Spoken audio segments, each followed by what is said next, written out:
In America, some urban areas are essentially redlined by supermarkets and food companies, creating vast food deserts and new opportunities for PETA to promote veganism as a matter of food justice.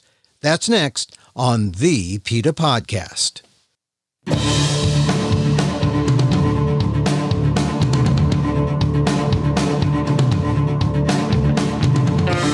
Welcome to the PETA Podcast. I'm Emil Guillermo, your host for this inside look at animal rights, brought to you by PETA, the largest animal rights organization in the world. Food deserts are created when supermarkets and food businesses just say no, leaving people to drive miles for healthy food or stuck with whatever convenience and liquor stores offer. In Michigan, some 600,000 residents live in food deserts, with 20,800 households in the Detroit area alone experiencing food insecurity. This month, PETA teamed up with the Detroit City Council and local businesses to bring free, fresh, vegan prepared food, as well as vegetables and tofu to local residents. It's part of PETA's food justice campaign. Rachelle Owen is Senior Director of PETA's Students Opposing Speciesism and a Detroit native. What happens when you preach the virtues of veganism in a food desert? My conversation with PETA's Rachelle Owen on the PETA Podcast. You had a big weekend in Detroit. You gave a big speech, and this is essentially your hometown. Yes, born and raised in Detroit on the west side.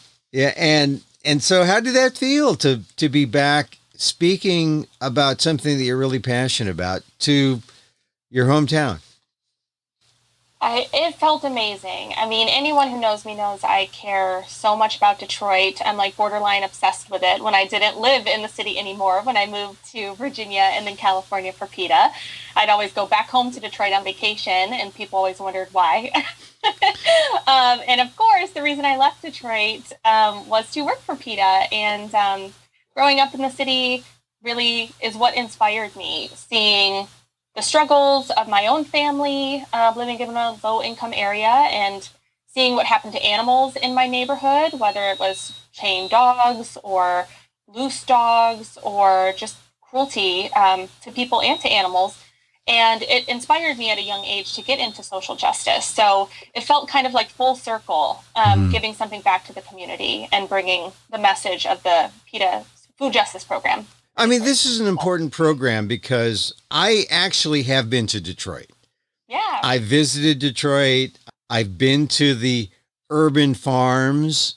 Yes. I mean, people don't understand urban farms, but if you know Detroit and have been there, you get it, because the urban farms are necessary, because Detroit is full of these places that are called food deserts. They don't get the kind of supermarket activity, or they're not exposed to the same kind of supermarkets that many other metropolitan areas might say, oh yeah, we just go to the supermarket and do that. People actually started growing food in Detroit because they didn't have good, healthy food.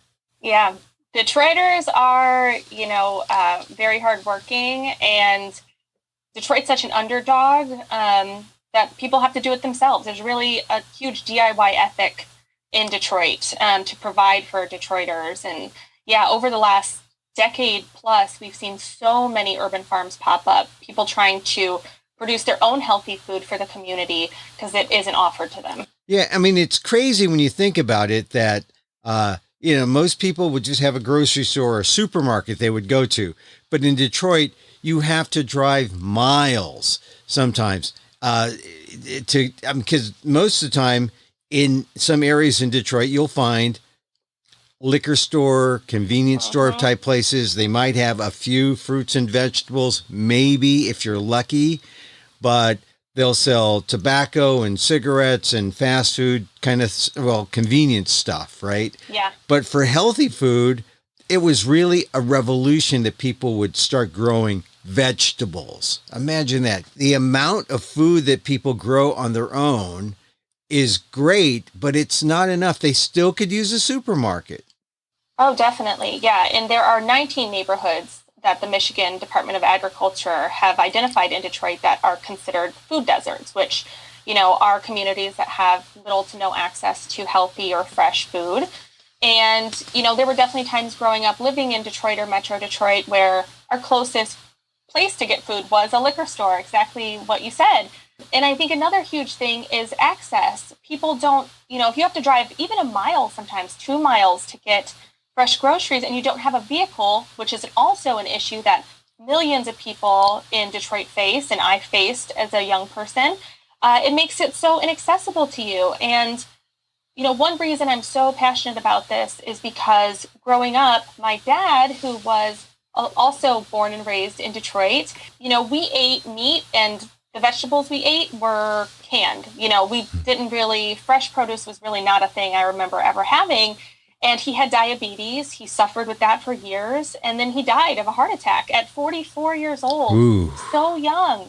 Yeah. And, when I got older and I started to learn about, obviously, the cruelty to animals involved with the food system, I also started to think about how it's just like a cycle of injustice, not only for animals, and obviously it hurts the climate and it is killing the planet, but it's also criminal how it's marketed to people, and access and education is really denied of people in low income areas, many, Black and brown communities. So it just made me want to speak up on this issue for more than just the animal reason. And the ethics of eating animals, of course, is why I went vegan. But I just thought, if my parents had known about this and had the education, or if anyone had ever said, hey, what you eat impacts your health and you could reverse diabetes, or, have some protection against heart disease and stroke and heart attacks by eating vegan, I think we would have, done that. I think we would have been interested in knowing that. And the information just is not there for people. And that just, it's a huge issue. So you said your father was 44 when he died. Are you 44. Are you convinced that had he been exposed to veganism or vegetarianism, that he'd still be around today? I am. And, he's not here to tell me that, of course, but I think that he would have. And I hear it from people whenever I'm doing, outreach, vegan outreach, whether it's things like the food justice event or, giving away tofurkeys for Thanksgiving. There are always people who come up and say, oh, I'm so interested in this because I have heart disease, or, my mom, my sister, my brother died of a heart attack. And so it's better now than it was for sure in the 90s, but there's still this gap of information and a gap of accessibility. Even when you learn, okay, well, a vegan diet can give me some protection against these conditions and maybe I'm interested, there's still the lack of access for people in these lower income communities. So that's really part of the food justice program, is trying to get more grocery stores to sell, fresh produce and healthy vegan foods, as opposed to highly processed meats and dairy and eggs and snacks. And so PETA worked with the Detroit City Council. They came up with some policy ideas, but also the food justice program went out into the community. How many people were out there at the event, and what did you give them? Yeah, so I had the great honor of being at the District 1 meeting over the weekend, and that was put on by Pro Tem Tate. He's a council person and very passionate about this issue and access for his community.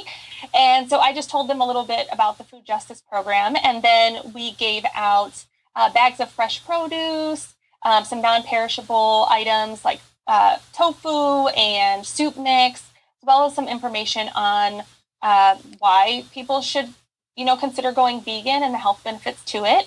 And then we also were able to partner with an amazing local Black-owned business called Estella's, and the owner, Chantel, who also talked to the community about, her work. And she gave away vegan chickpea tuna sandwiches and cookies, which were a huge hit. There were several people who came back for seconds. They were so obsessed with these. And also Jermaine Dupree's ice cream. We were able to give away JD's vegan ice cream to the community. So, I think about 100 or so people showed up to learn more. And it was very exciting just talking to people about this topic. So when you give people these kinds of food and they see that, oh, there's an alternative. You don't have to use real tuna, or, oh, you don't have to use dairy. There's a vegan version of this. Do they say, or do they get excited? I think most people now have kind of heard about vegan food, so they're a little bit more intrigued, I would say. They're like, what is it? We actually had a woman who took a sandwich and left. She got in her car, drove away, and then we saw her come back a few minutes later, and she said, I needed to turn around and come back and get more, and also ask, what is in this? Like, she needed to know, how is this made? I think she was like, this is magic. Like, I need to know what is in this sandwich. So Estella's Cuisine, Chantel, the owner, gave her all the information on what was in it. And there were other people who were just like, wow, I can't believe this. There's a great video of a guy who got a sandwich and said, I'm a carnivore, but PETA got me today with this sandwich. This is delicious. I can't believe it. So I think everybody was really positive and really excited to try it and to support a local business as well. So now vegan ice cream is one thing, tuna fish, fake tuna fish is another thing. When you give them a block of tofu and say, here, this is food, now they got to make it. Now you see where access to information and recipes and actually doing things with the food, that becomes a challenge. What were people's reaction to like blocks of tofu and fresh vegetables? So they say, oh, I'll just cook it like greens or cook it like collards or whatever. Yeah, so in the bag there were some collard greens, one of my favorite things to cook personally, fresh kale, some other produce. And yeah, there was one woman who remarked that she was going to go make her collard greens, but with veggie stock instead of pork, which is awesome. Yeah. Much healthier for you. And I think people were just really open to it. There were some recipes in each bag. And I think when it comes to tofu, there are so many ways you can prepare it. And you can use the same stuff that you would if you were using eggs or, a different animal product to make egg salad, for example. Just simple swaps like that. And the chickpea tuna was really easy to make as well. And Chantel explained that to everybody. So a lot of the other ingredients in the dishes are very familiar to everybody. So it's not completely foreign. It's just swapping out a couple things to make it healthier and better for animals. Now, when I visited Detroit, I was really pretty surprised that the city is much more diverse than people think. I mean, there's influx of Asians, there's a lot of Hispanics, but people have this idea that, it's mostly a primarily African American, but it's really much more diverse. What did you find, different groups' needs were in terms of being open to veganism or vegetarianism? Well, yeah, you're totally right. Detroit is the blackest city in the country, and of course, we could talk all day about whether that it definitely is connected to the resources it's given, and that systemic issue. But there are also lots of Middle Eastern folks from Iraq and Lebanon, and Indian people for sure. Huge community of Indian people. Big Bangladeshi community in Hamtramck. Yes. Hamtramck? Yes, Hamtramck, I think, is the most diverse, small city in the country. Right. Dearborn has the highest... Arab American. Yep. Which is amazing. I just feel so proud being from a place that has that diversity, and it's definitely shaped who I am. And one thing you see is that a lot of those cultures have a lot of vegan food already, and they're so open to it. And so that's really exciting to see. Veganism is not a new concept to a lot of these cultures who have used tofu and other vegan staples we consider for, centuries. I can imagine there could be hummus wars between people. I like it creamy. Yeah. I'm Middle Eastern, and so, I'm very judgmental of the hummus. I have my own ranking of hummus and fattoush and all kinds of traditional Middle Eastern foods. So I could talk all day about that. Yeah. So, I mean, I like my chickpeas a little whippier or a little creamier or a little... Lemony, more lemon. Lemon is key. Lemon makes everything better. Sumac. Oh, yes, the hummus recipes. But I think across the board, what you see is people being really, shocked to hear what happens to animals. Whether or not, their culture is big into eating animals 3 times a day or not, when they find out how animals are treated, how they're living in these cramped, disgusting conditions, when you remind them that animals feel pain just like we do. And, if you have a dog or cat at home, pigs and chickens and cows and fish, they're not much different. So I think overwhelmingly, no matter what culture people come from, they're really open to that and they just don't think about it. So you have to make that connection for them. Yeah.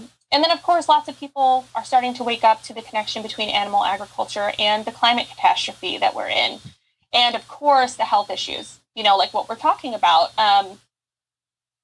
It's hard. Like, I always bring that up when I talk to people because it's so hard to lose someone you love. And when they're gone forever. And so you think back and you wish you had known some of the information that we know now to share. And so I think it's so, so important to touch on that because if someone is a little bit less enthused about caring about animals or the planet, at least they most likely care about their own health or maybe their loved one's health. So there's so many benefits to not eating animals. There's so many things you can talk to about people that will connect with them. Yeah. And yet part of this food justice program, specifically in Detroit, was put together because the city council figured, well, if we have these food deserts, we better do something to incent businesses to come in.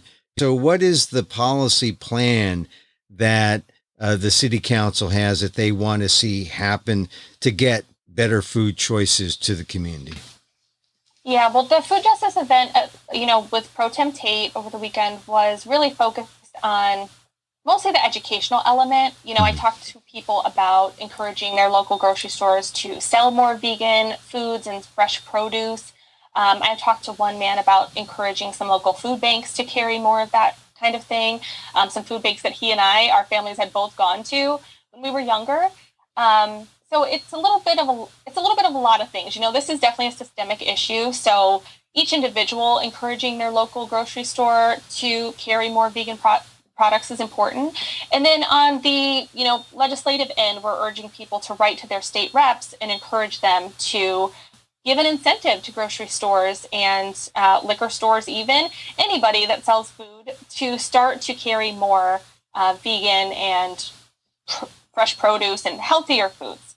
So there's a little bit of both things, individual education and outreach, and then obviously on a systemic level, trying to get Michigan legislatures and people across the country. We've done this event in Tulsa, Oklahoma, Los Angeles, Atlanta, Indianapolis.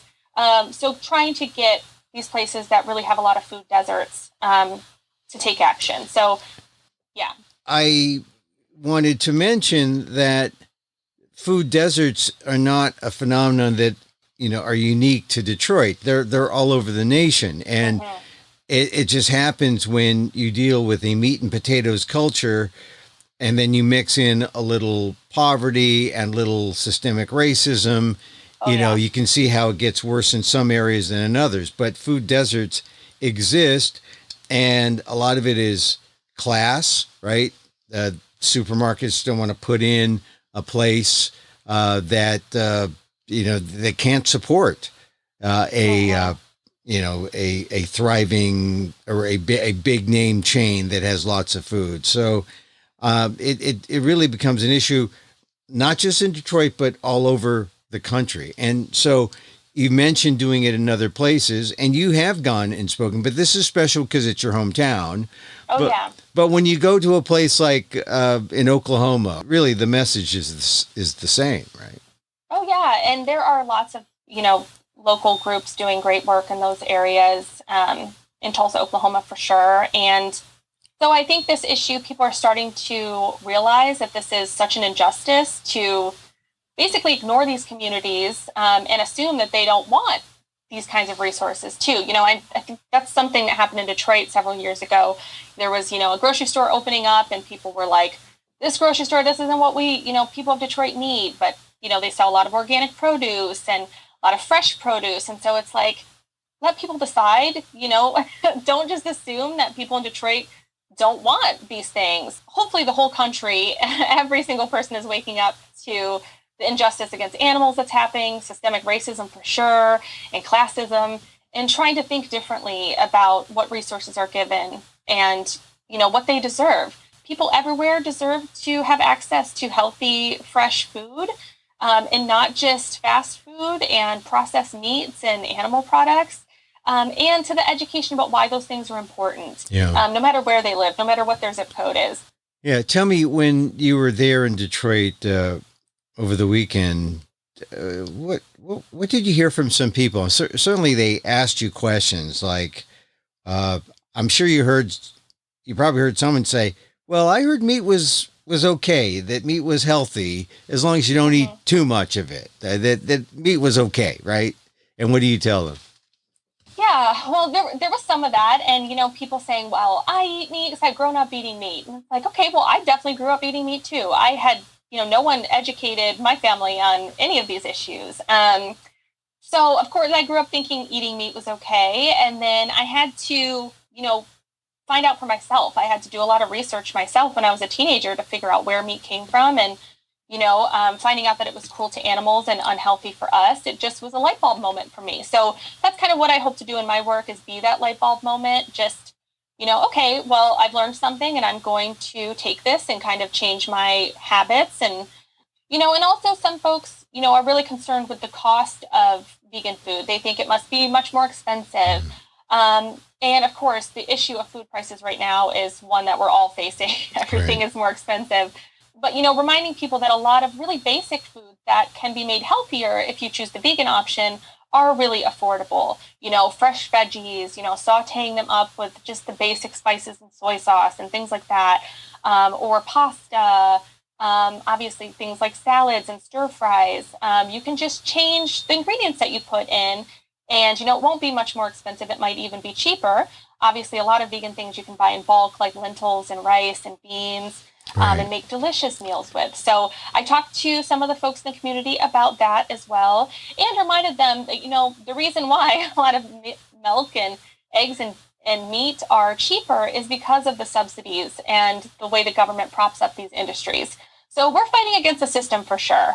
And it's unfair that people in low-income communities do not have access. And it's really, an issue you could read so much about and educate yourself on, and just take the little steps to becoming healthier and eating a more compassionate diet. Yeah, it seems like a little encouragement goes a long way. And if they're not getting any encouragement except for a once every now and then sort of, here's a special PETA person speaking at a community event, then they hear from their friends who grew up in the same kinds of environment who say, well, meat's okay. And people kind of reinforce their bad ideas about food. It's helpful if you can just sort of break that pattern and say, here's some information. And I guess you route them to websites and give them pamphlets and whatever so they can read up.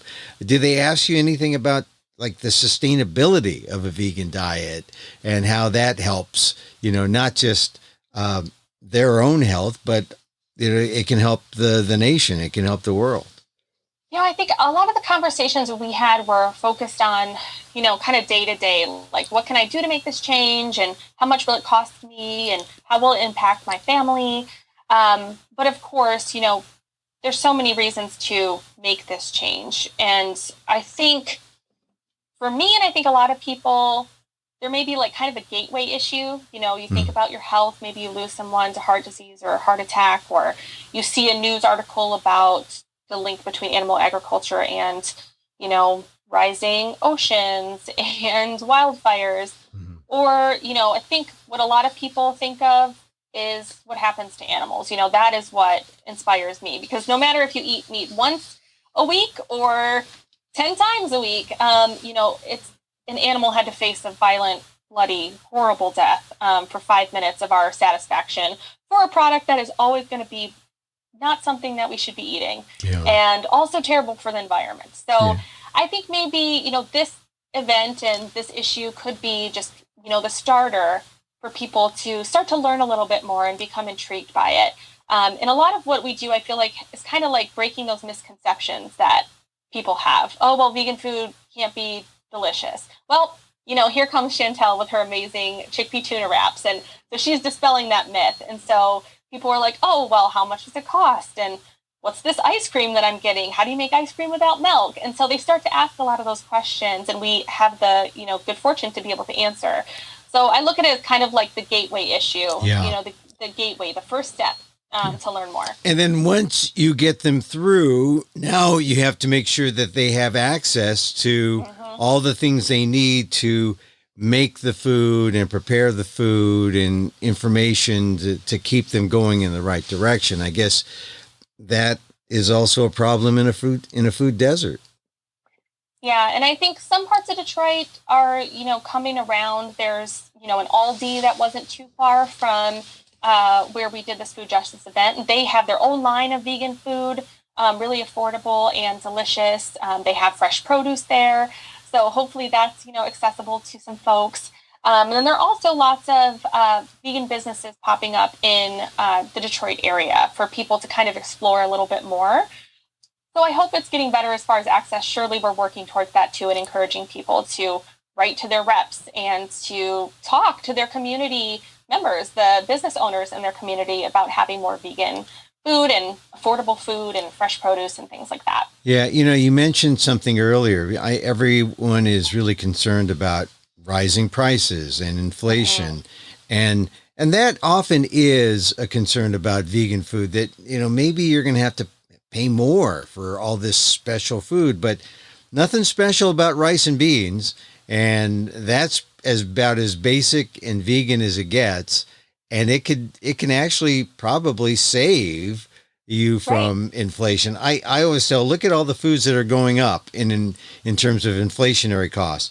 It's eggs and meat and dairy, and if they're going up about anywhere from 15 to 30%, I always tell people, get rid of all that and just eat rice and beans. I mean, carrots aren't going up 30%. Kale isn't going up 30%. Yeah, and I think some vegan foods can be expensive, of course, and just like some animal-based foods are more expensive. If you're looking to only buy really specialty niche products, sure, your grocery bill is definitely going to be more. But like you said, there are so many staples that people eat every day that they don't realize are vegan. It's always funny to me when people say, I don't eat vegan food. I've never eaten vegan food. It's like, okay, you've never had a banana? You've never had a peanut butter and jelly sandwich?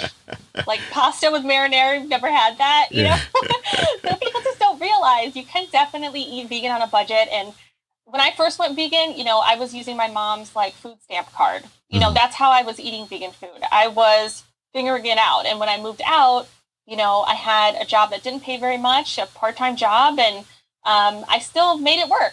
I was eating a lot of, beans and rice and some big bacon. So I definitely understand that. I lived that for many years, most of my life. And there were definitely times when I ate canned vegetables. That was what I ate, and I still kept it vegan. But, sometimes you have to eat stuff that's not perfect. Yeah. But for me, it was definitely the ethics of eating animals. I would never have gone back to eating animals because they're not food. To me, it's a very simple issue. So I definitely hear people when they say those things, and I understand because I've been there, where Taco Bell was the fanciest thing I could afford at the time. So I get it. I think you just have to look at the reasons why you're making this choice and really stick to them, and realize that there are a lot of resources and support when people want to make this change too.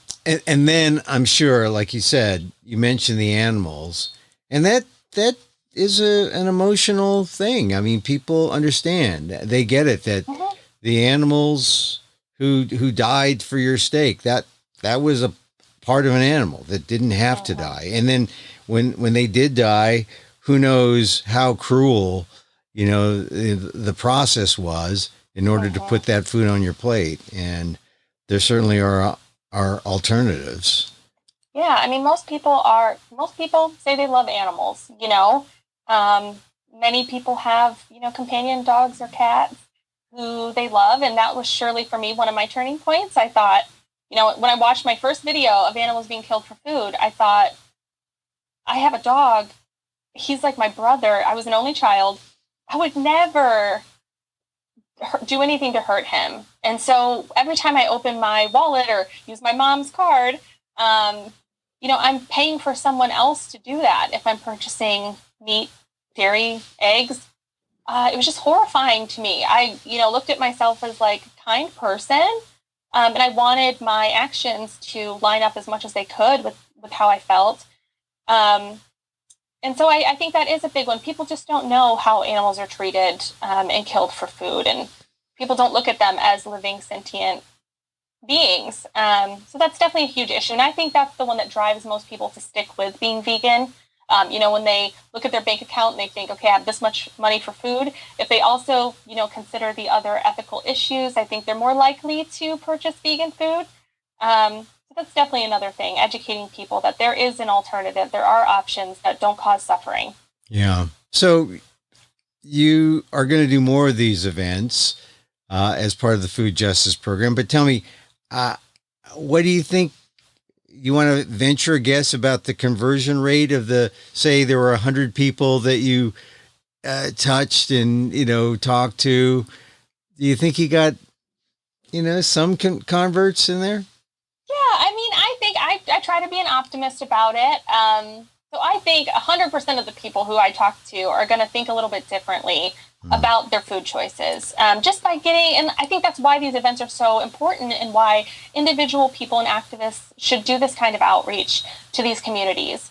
Because I think it does just kind of give you a little light bulb moment. You think about it. You think about the connection. If you've lost someone to one of these, really preventable diseases, you think about the connection between what they ate and what access they had to fresh food and healthy food. And so I want to say that I think everybody, will have a little bit of a second thought when they decide what to eat next. And they'll look through the, guide to going vegan and learn a little bit and think about it next time they're at the grocery store.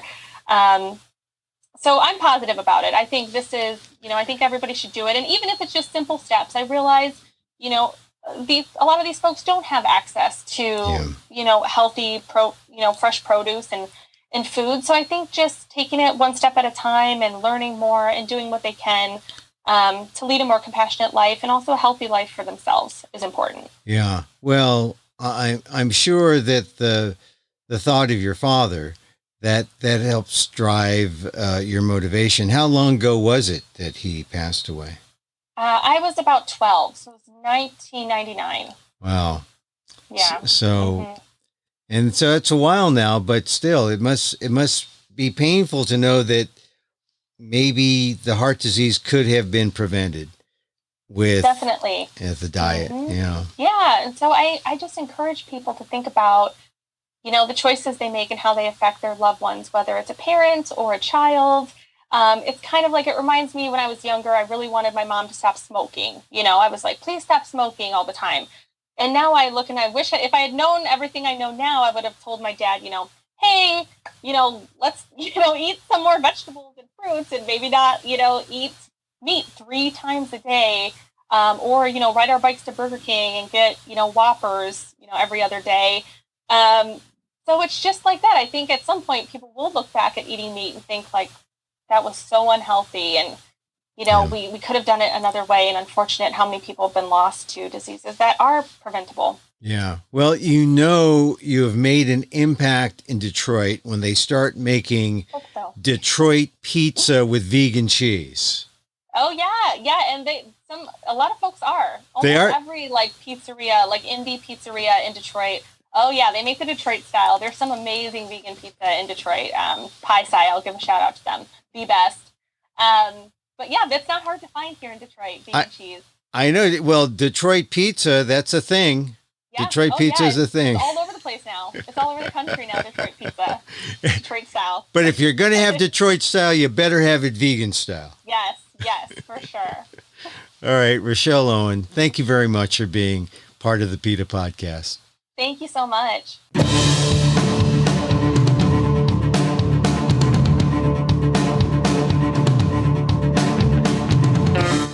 PETA's Rachelle Owen on how PETA is spreading the message of veganism to food deserts in Michigan.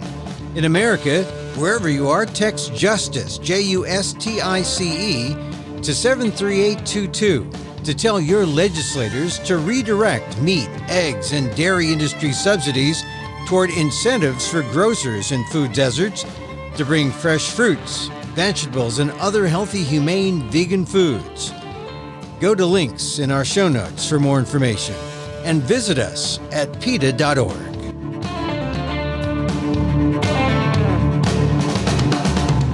And that's our show for today. Thank you for listening. Don't forget to send a link of this show to your friends. Tell them you like the PETA Podcast. Contact us at PETA.org. You can find me on Twitter at Emil Amok. That's EMIL AMOK. Or see my vlog at amok.com. Or see my work at ALDEF, the Asian American Legal Defense and Education Fund. That's ALDEF, AALDEF.org/blog. Once again, thank you for listening. Check out all our episodes on your favorite podcast app or on Apple Podcasts, where you can subscribe to as well as rate and review the show.